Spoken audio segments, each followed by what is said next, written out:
Valency chemistry का बहुत ही important topic है। हर चैप्टर में इसका जरूरत पड़ता है और अगर वैलेंसी को समझना है तो पहले नोबल गैस को समझना होगा। और नोबल गैस का मतलब सीधा सीधा आप समझिए अंबानी साहब, जिसकी सारी जरूरतें पूरी हो चुकी है, अपने लाइफ में वो स्टेबिलिटी को हासिल कर चुके हैं। उनको जिस चीज की आवश्यकता थी वो उनको मिल चुका है।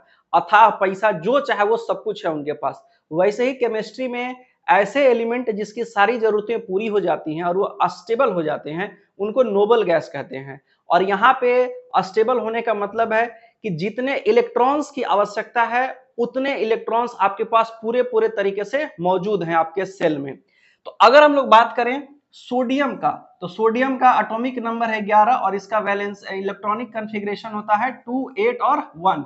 अगर इसके सेल को देखिएगा तो इसके बाहर वाले सेल में एक ही इलेक्ट्रॉन है, जबकि इसमें एक से ज्यादा इलेक्ट्रॉन का जगह खाली है, यानी कि इसका जरूरत पूरा नहीं हुआ है। तो ये क्या करेगा, तो ये अपना एक इलेक्ट्रॉन को क्या कर देगा, बाहर कर देगा, निकाल देगा। अब जैसे ही इसका एक इलेक्ट्रॉन जाएगा, केवल और केवल अंदर वाला 8 इलेक्ट्रॉन बचेगा और ये स्टेबिलिटी को हासिल कर लेगा। तो चूंकि ये एक इलेक्ट्रॉन को बाहर कर रहा है इसलिए इसका वैलेंसी 1 हो जाएगा।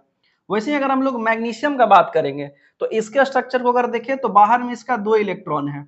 अगर ये 2 इलेक्ट्रॉन को छोड़ देता है तो इसके बाहर वाले सेल में 8 इलेक्ट्रॉन पूरे तरीके से बचेंगे और ये अस्टेबल हो जाएगा। तो इसलिए 2 इलेक्ट्रॉन को ये बाहर कर देता है और इसकी वैलेंसी 2 हो जाती है। अगर हम लोग एल्युमिनियम की बात करेंगे तो इसके बाहर में 3 इलेक्ट्रॉन है। अगर ये तीनों को बाहर कर देता है तो इसके आउटर मोस्ट में 8 इलेक्ट्रॉन हो जाते हैं, जो कि स्टेबल होने के लिए जरूरी होता है। इस तरह से इसकी वैलेंसी 3 हो जाती है। तो हर एलिमेंट अपने आप को स्टेबल करने के लिए या तो इलेक्ट्रॉन लूज करता है या तो इलेक्ट्रॉन गेन करता है। ये मेटल्स का एग्जांपल था जो कि इलेक्ट्रॉन लूज कर रहे थे।